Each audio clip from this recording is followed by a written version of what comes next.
from Melrose? I'm from Melrose High School. Which means you're from Orange Mound? I am from Orange Mound. How did you decide to go to medical school? It's complicated, and I'll tell you this: I went to Melrose. I had no intentions whatsoever of being anywhere near the medical field. I majored in music. I was a student band director at Melrose, played several Tri-State Band Festival series with Melrose. And so I went to Tennessee State and was there and was playing, I thought, very well. And my brother talked to me one night and said, well, you're really sounding good. I said, hey, thanks. And he said, well, there should be a job for you because there were several band directors that were retiring. And I said, and I suddenly thought about it. I love music. I love my band director almost as much as my father. I did not care to be a high school band director. And, I hadn't gone to a conservatory, so I didn't know what other areas. So I decided to go into music and went to, and so I said, well, it was a challenge, and it was for the challenge more so than anything else. And so how was I going to do that? You had to have the prerequisites, and you'd have to take them. So what can you do? And so what I did was that I went into physics. There are two fields. One is physics, the other is economics. And those fields you can languish. I think a professor decides when you've had enough courses for physics to get a degree, and then economics I'm still not sure as to. But anyway, I got my prerequisites, and I was admitted to medical school. And so I actually protested the university, which is protest is a bad word, but that's what they call it for a degree. And having been accepted to medical school, I was able to get a degree. But there's another story that I need to tell. I thought about this today because Doug was very eloquent in what he said at an interview earlier, and I hadn't thought about that. But there are members of my class that don't understand a price. And that's a price I paid to come here that was never articulated. I went to Meharry Medical College, and I went there for a quarter. At that time, my mother was a nurse at Crump, and the NAACP was protesting the society in general to have integration of their colleges and their postgraduate colleges. And so there was no one qualified. So there was a fellow, Bill Spate, who was the ENT surgeon, who was the president of the NAACP. And he asked my mother, he said, well, your son's in medical school. I hear he's doing good. He said, would you mind if we used his MedCat scores? That was the big thing. She said, no, he's in medical school. So he did. And then there's a thing that came out in the media that there was, quote unquote, one that was qualified, but he's in medical school. So it's not an issue. Mm-hmm. And so that meant that there was no problem. And so we started thinking about it. Meharry's a private medical school, and it takes money like mortgaging your house. And whereas the UT system was almost like the undergraduate system in terms of what the quarter, and we started adding the numbers.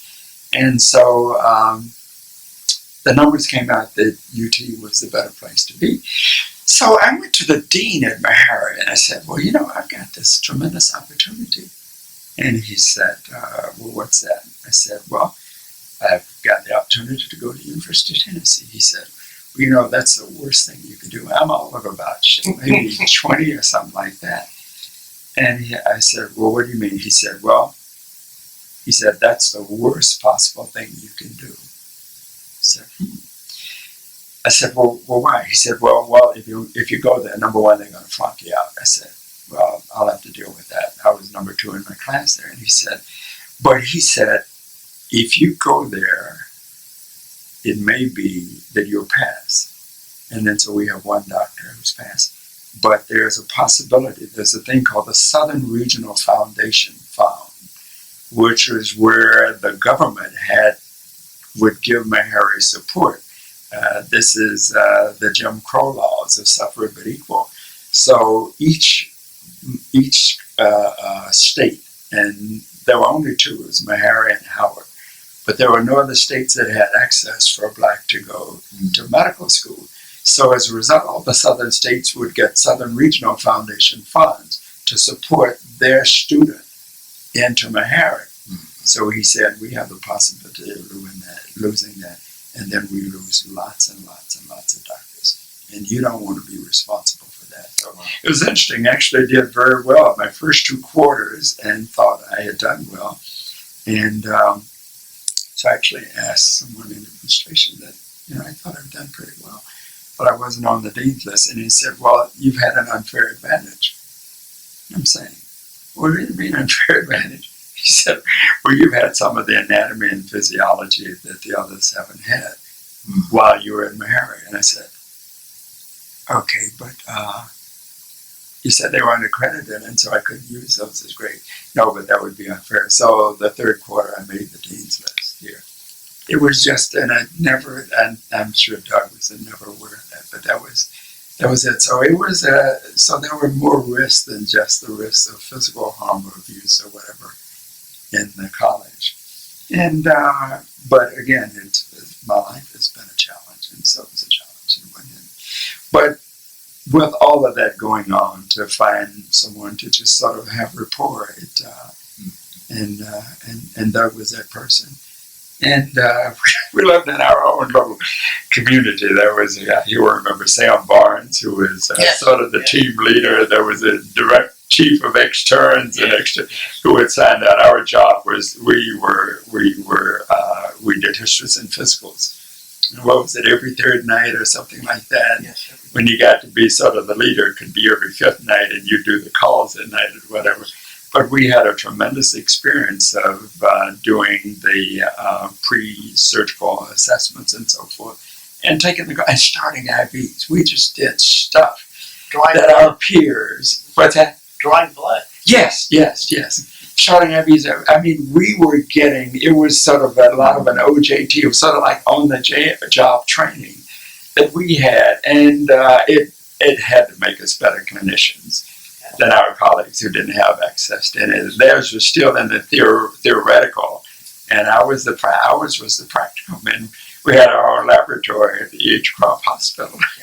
So that students coming through today, would they benefit from trying to find or develop the kind of partnership that you guys had, or do you just let it happen? The word that you use is probably the worst example of trying to find. I know, and we've been revealing today because of things I didn't know. I made no effort to try to find a colleague who didn't like me. I mean, I made an effort. Jimmy was a guy. We were living in the same quarters, and we became friends. I didn't know, if you had asked me 50 years ago in that environment, would I be a friend of Doug Wilson's today? The answer probably would have been absolutely not, because that was just what it was. But it was amazing, and I think because it never got to that, we never sat down and reflected about the fact that he was white and I was black. We just went on with the business of getting on. I mean, we found a commonality of the Navy, and Doug actually, and it's just the way he matched it. He did his internship where I had done mine, and we just sort of followed each other, and we just kept going. Yeah. So let him answer that question. Well, okay, I have to say this, because he talks about things that I said on the other interview. I knew that I was going to be friends with Al then on, because number one, Al impressed me so highly by how he endured all of the obstacles that he had to overcome. I didn't have those obstacles. I didn't have that, and I really honestly did not know if I had those obstacles, would I have been able to endure. I don't know, but I see Al as one of the bravest men I have ever known. He's brave.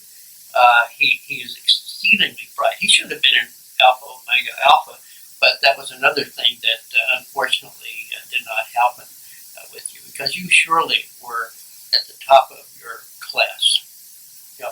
everything he seemed to know and what the other students in his class were like. And I thought, why isn't he being given the recognition that he should have? But really and truly, I admire Al so highly that if he wasn't going to be my friend, I would make him be my friend. You see?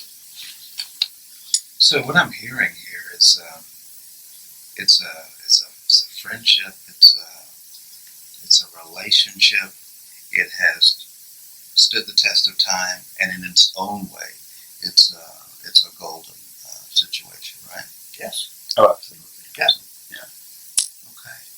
All right. Well, we want to thank you so much for joining us today on this segment with Dr. Crawford and Dr. Wilson, and you've been watching TSD TV.